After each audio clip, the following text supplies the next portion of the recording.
Please like this video. It will really help this story reach as many people as possible. Thank you so much for your support. She planted herself between me and the fridge at 6 in the morning and tapped the counter with a manicured nail. I need 2,000. Today, Lawrence said. The tote we looked at is back in stock. I'm not missing it twice. My mortgage is due Friday, I answered, picking up my lunch. I'm not buying a tote that costs more than my toolbox. It's not a toolbox, it's a bag. Don't be dramatic. I'm not. I'm paying bills. She rolled her eyes, grabbed a glass, and didn't look at me. You can move the date. Or pick up extra at work. You always figure it out. Not this time. She breathed through her nose like I'd scuffed her shoes. So that's it. Not this time. You don't value how I look? You want me to walk around with junk. I want you to walk around with groceries in the house and lights that stay on. She set the glass down and walked past me. No goodbye? The door clicked. I stood there with my keys in one hand and a quiet kitchen in the other, thinking I'd just watched respect slide under the door with her. If I had known where that little word no was headed, I would have grabbed a helmet. That night she came home at 9, dropped her coat on a chair, and scrolled through her phone like it was oxygen. No, how was your day? No dinner, no eye contact. I made eggs, ate at the counter, and rinsed my plate. She stopped in the doorway long enough to point at the sink. You left a spot. Fix. Silence, then a snort. You're being cheap for no reason, Mark. There's a reason. It's called math. She looked me up and down like I'd failed a test. You make enough. You just hoard. You like punishing me with budgets. I leaned on the counter. Here's a budget you'll like. From today on, we split wants from needs. Needs get paid first, by me like always. Wants. If they're yours, you fund them. Her mouth curled. You're controlling the card because I asked for one thing? That's petty. I'm controlling my money because I'm the one earning it. Wow, you really said that out loud. I did. She laughed without humor. Okay, Captain Spreadsheet. I'll be in the bedroom. She wasn't. She was on the couch with a blanket, back turned, remote in a death grip. When I reached for the thermostat, she spoke to the wall. Don't touch me. Didn't plan to. At midnight, I tossed her a throw. It landed on the couch arm. She didn't move. The distance wasn't an accident. It was a message written in caps. In the morning, she was already dressed, hair perfect, keys in hand. You driving me? She asked flat. To where? Salon. I'm doing a color correction. Takes 4 hours. I'll need a pickup too. Let me guess. You want me to pay? Her smile was a blade. You're learning. I'll get you a ride up. You cover your appointment. I'm at the site till 5. She was quiet for 2 beats, then softened in a way that didn't reach her eyes. You don't like me looking good. That's what this is, right? I like you looking like a partner. There's a difference. She grabbed her bag and walked out. No goodbye again. By the weekend, the house turned into a hotel lobby. She glided through in heels and perfume. I walked around her like furniture. She didn't ask about my week. I didn't offer. Sunday night, standing by the washer, she flicked a shirt back into the hamper. So, are you done with your phase? Which phase? The stubborn one. No. Her jaw clicked. Then let's be clear. If you won't invest in me, I won't waste my energy. I don't pay for respect, I said. And if that sounds stubborn, call it policy. She stared, then shrugged and floated off. A minute later, I heard the bedroom lock. On Monday, I acted on my policy. I moved our joint card to a separate account with automatic transfers for household bills only. Groceries, power, gas, insurance. Clean. I printed the list and taped it inside the pantry. At lunch, I texted it to her as well. She replied with one word. Cute. I stopped trying to sell the plan. I ran it. A week in, Lauren pivoted. She beat me to the coffee maker, slid a travel mug toward me, and looked suddenly human. Hey, she said more gently. I wasn't fair. I was frustrated. Work has been well, you know. I don't. You don't talk about it. Because you've been impossible. She nudged the mug closer. Let's reset. You and me. We could do dinner Friday. That place on Elm. My treat. What changed? I asked, sipping. It was good. Cinnamon. Warm. I miss us, she said, touching my sleeve a second too long. And I hate fighting. Dinner is fine, I answered, watching the line of her mouth for the catch. She waited half a beat before adding casually. Also, the spa is running a special. If we book 2 packages, it's half off the second. I could cover mine if you cover the other. Fair. And there it was. No spa, I said, setting the mug down. Not now. She let her hand slide off my sleeve like she'd touched something sticky. Then forget dinner. I don't do halfway. You didn't miss us. You missed upgrades. Keep twisting it, she shot back. You're good at that. While she stomped to the door, I opened my calendar and changed Friday evening to gym with Mike. I moved Saturdays to range, hike, or anything that isn't arguing. I started spending time with guys I hadn't seen in months. Mike's a contractor with a dark sense of humor and a garage that smells like cedar. Ty's a paramedic who can talk for an hour about the right way to sharpen a kitchen knife. The first Friday, I walked into a quiet bar with both of them. The bartender nodded like he'd been waiting on me for years. You look lighter, Ty said, sliding me a club soda. What did you do? Stopped paying for the fog machine in my living room. Mike smirked. You finally shut the valve? Closed it, locked it, labeled it. 2 women from Mike's neighborhood stopped to say hi. One asked about my watch. The other asked if I had built my porch. They laughed when I riffed on studs and joists and how I like things square. It wasn't flirtation for sport, it was clean attention. I'd forgotten what that felt like. Not because I needed validation, but because I'd been living in a drought. I wasn't hiding where I went.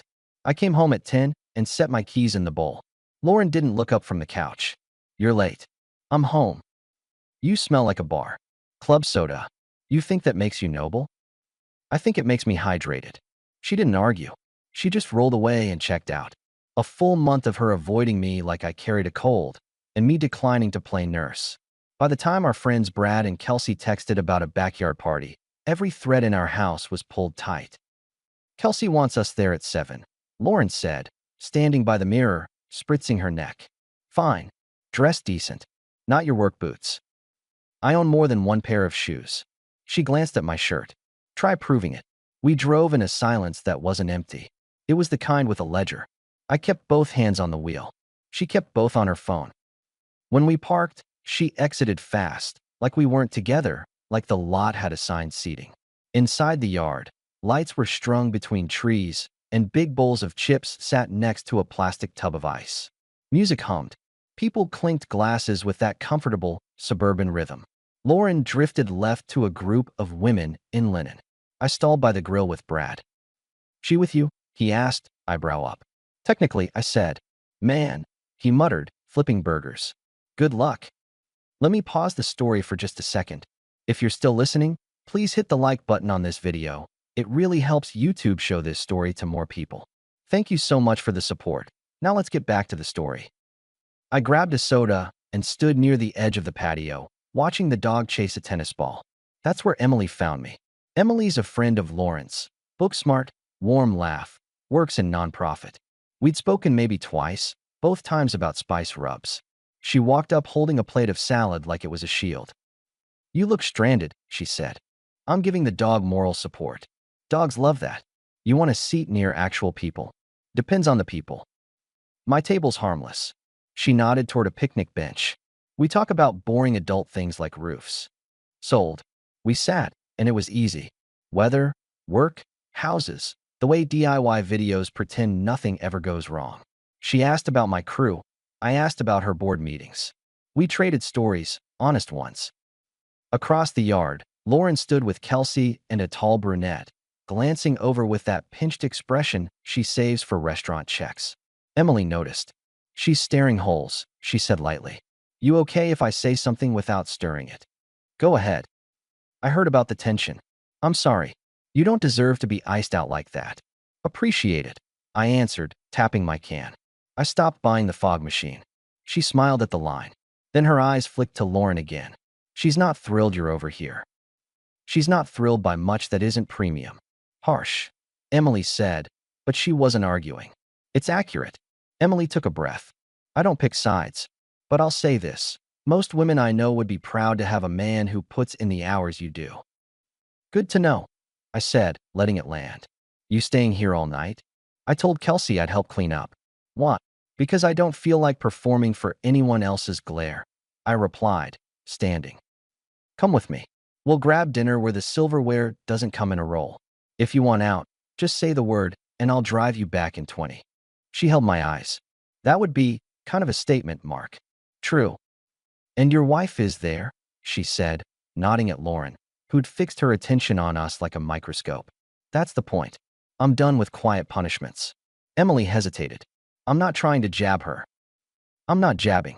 I'm leaving a room that treats me like a stain. She studied me for a beat, waited, then nodded. Okay, dinner. But if this is just about scoring points, drop me at the corner. Deal. We walked across the yard. As we passed Lauren, I reached for Emily's hand, and she let me take it. Lauren moved 2 steps toward us. Where are you going? She asked. Out, I said. With my friend? Looks like it. Seriously? I didn't answer. Emily squeezed my hand once. We left through the side gate. My phone buzzed in my pocket before we hit the sidewalk. I switched it off. At the restaurant, Emily looked unsettled for the first 20 minutes. She picked at her chicken and fiddled with her napkin. You want me to take you back? I said. She shook her head. No, I needed a breather too. I don't want to be used to hurt someone. You won't be. I already met with an attorney, I said, watching her face. Paperwork's next. I tried for weeks to fix something one-sided. She liked the bank account more than the work. Emily exhaled. So you're serious? Dead serious. If that complicates dinner, say so. It doesn't, she said, and the worry eased. Then let's talk about anything else. I'm not a therapist. Good. I don't need one. I need a decent plate of food and a conversation that isn't a transaction. We ended up talking until late, about her dad teaching her to change brake pads, about the time my crew got snowed into a job site and built a fort out of insulation. Normal things. We weren't 20. We weren't chasing sparks. We were 2 adults grateful for peace. When I dropped her off, she leaned on the open door. You're okay? I'm better than I've been in months. Text me when you're home, so I know you didn't fall asleep in the driveway, she teased. I smiled. I'll survive. At home, Lauren was waiting by the door, arms folded, eyes lit like floodlights. You're disgusting, she opened. You slink out with my friend and act like a hero? Hero. I set my keys in the bowl. I went to dinner. You humiliated me. You've been practicing on me for weeks. Consider it a mirror. She stepped in close. You don't come home tonight, then walk in like you own the place. I do own the place, I said steady. And I came home because my name is on the deed. For now, you're unfaith. Nope, I cut her off. Not playing that word game. You pushed me out for a month, and now you care about where I sat? Pick a lane. Get out, she snapped. If you're so done, be done. Go. Gladly, I answered. I'll grab what I need and stay with Mike till I sign a lease. Good. She crossed her arms tighter. And don't touch my things. Wouldn't dream of it. I packed in 20 minutes. Duffel, tools, laptop, toothbrush. I pulled my work boots from under the bed and shook out a sock that had somehow turned into a dryer sheet fossil. She stood in the hallway, phone up like she was filming an audit. You're making a mistake, she said. Maybe, I said, slinging the duffel over my shoulder. But it's finally my mistake. Not a bill for someone else's upgrades. Mike opened his garage door before I knocked. He looked at the bag, then at me. You look like a guy who just dodged a freight train. I stood off the track, I said. He pointed at the spare room. Floor's yours. Beer's cold. Couch is uglier than sin. I'll live. The first night away, I slept like a contractor in August. No soundtrack of sighs from the couch. No Cold War over thermostats. No invisible grading of my pass/fail as a husband. Next morning, I hit the site early, stacked boards straighter than usual, and booked an appointment to view a rental across town that backed up to a stand of trees. By noon, a text from Lauren. You owe half the rent. Today, I stared at it for a second, then at my hands. Then I laughed. The kind of short laugh that happens when somebody asks you to pay for their car wash after they've keyed yours. I didn't respond. I set my phone face down on the sawhorse and finished the day's framing. That night, another text. I'll forgive what you did if you apologize publicly to me and to Emily. I sent one sentence. I don't apologize for walking out of a room that disrespected me. Minutes later, she called. I answered because I was done hiding. You're really choosing this? She demanded. I'm choosing me, I replied. You'll be back. Bet. She hung up. 2 days later, I picked Lauren up some paperwork she'd left at my place, boxed it, and left it on the porch with a simple note. mail, and keys. Utilities paid through the month. After that, you handle your wants. She tried a new angle the next week, soft voice on voicemail, telling me she missed my pancakes, that the house felt empty without my boots by the door, that maybe we could talk like adults. I listened, thought about the sudden affection with a bill stapled to it, and pressed delete. Emily checked on me without prying. "How's the quiet?" she texted. "Expensive," I wrote. I had to buy my own cinnamon. She sent a laughing emoji and then, "Let me help you pick furniture that doesn't look like it was rescued from a dorm." "Deal," I said, "as long as you sign off on my absurd number of clamps." "I respect a man with clamps," she shot back. "Also, I have an opinion about rugs." "Prepare yourself." We kept it simple: coffee, walks, long talks. We didn't pretend nothing was complicated. We just didn't make it a weapon. Lauren noticed. She saw Emily's name pop up on a text preview when I was at the old house grabbing winter jackets. Her eyes sharpened. "You're moving quick," she said. "No, I'm moving on." "You're not even ashamed." "Of what?" "Choosing peace. You left me alone." "You left me alone while we were still under the same roof," I said. "I just took the roof off your head count." She scoffed. "You'll see what you lost." "I did," I said, hoisting the box. "It wasn't respect, and I don't miss what I never had." The papers moved fast after that. Lauren wanted to rush the numbers. I wanted to keep the line straight. I didn't weaponize anything. I didn't post about it. I didn't drag her. I just signed what was fair, kept what I'd earned, and let the rest go rather than buy more months of hostility. On a Thursday, the new lease for the house by the trees came through. I sent Mike a picture of the back deck. He sent back a photo of steaks and wrote, "Housewarming. I'll bring the ugly couch for the yard." I walked the new place with Emily the next day. She ran a finger along the kitchen counter. "It's honest," she said. "Not fancy, but it's yours. That's the selling point." She looked at the second bedroom, then at me. "You sure you want to do this? Ask me to bring my plants and my chaotic spice jars into your calm." "I'm sure," I answered. "You don't treat me like a wallet with boots. You treat me like a person. I'd like more of that in my house." She smiled. "Then okay, I'll bring the plants. And a rug you will pretend to hate until your feet touch it in winter." Saturday, I rented a truck, moved my stuff with Mike and Ty, and returned to Lauren's one last time to pick up the few items I'd left: my drill, an old photo album of my dad, a cast iron pan that had outlived 3 kitchens. Lauren was in the doorway when I set the key on the table. "So that's it," she said flat. "You're just walking out." "I'm walking forward," I corrected. "You think you'll be happy chasing some adrenaline with my friend?" "I don't chase anything," I replied. And for what it's worth, Emily's a grown woman who made her own choices. So did I. "You broke us," she snapped. "Over money." "No," I said. "Over respect." "Same thing to you." "Not even close." She looked around like the furniture might help her win. "You'll be back when the bills catch up." "I pay mine," I said. "I stopped paying yours." She stepped aside. "Get out." I picked up the pan and the album and walked to the door. At the threshold I stopped, turned a little so she could see my face. "You wanted a life you didn't have to carry," I told her, voice level. "You got used to me carrying both of us. That ends today. If you want luxury, earn it. If you want respect, build it. Either way, don't look for it here." I left without slamming the door. Quiet sometimes hits harder. 2 weeks later, a number I recognized lit my phone at 7 a.m. I answered because I'd learned to stop dragging things out. "You need to transfer half the rent," Lauren said. "No hello. I can't cover it." "You'll figure it out," I replied. "I'm serious, Mark." "So am I. You can't just abandon me." "You abandoned us when you decided my value was just a card number," I said. "I'll keep covering what I agreed to in writing. Beyond that, you're capable. Start proving it." "You're cruel." "No, I'm consistent." I hung up. Then I blocked the number. It wasn't rage. It was maintenance. Life after the storm didn't become a movie. It became a routine that didn't drain me. Mornings, I stood on my new deck and listened to the simple sound of tires on a distant road and a bird that only sang 2 notes. I drank coffee that I paid for and liked exactly as sweet as I wanted it.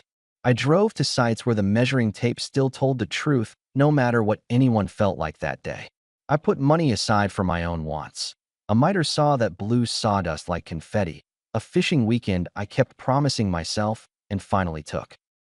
Evenings, Emily came by with a bag of groceries and a story about a grant application that made her want to take up swearing. She filled the second bedroom with plants and a desk where she kept her spreadsheets of donors and deadlines. Some nights we worked in companionable quiet. Some nights we argued about whether open shelving is a prank played on homeowners, and we ended up laughing, and the house stayed warm without anyone paying for heat with dignity. Mike and Ty broke in my grill. They brought their wives, who brought desserts that should be illegal and kids that stole the dog's attention. We ate on the deck and told stories you can only tell around people who know how you handle bad news, with a shrug, a decision, and a clean cut. I didn't perform grief for anyone. I didn't need to. Lauren's name came up exactly twice after that. Once, when Kelsey's text landed in a group chat saying Lauren had moved to a smaller place farther out, closer to a bus line. She'll be fine, Kelsey wrote, which is code for she's not fine yet, but we're saying it. Second time, Brad mentioned she'd taken on extra hours at a boutique and seemed tired of smiling for tips. I didn't gloat. I didn't go look. I just filed it as adult life, column B. What I did do was choose an attitude I could live with. Not vengeance. Not pity. Just a ledger closed. The day the final envelope arrived confirming we were officially done, I opened a beer on the deck at sunset and stared at the dull orange over the tree line. Emily came out, leaned on the rail next to me, and nudged my shoulder with hers. Paperwork, she asked. Finished. How do you feel? Like I set down a bag I should have dropped a year ago. Regrets? Yeah, I said honest. That I trained her to think I'd always fix it. That's on me. But I fixed the only part one could fix. Emily stayed quiet for a long moment. I'm proud of the way you did it. I didn't burn it down, I said.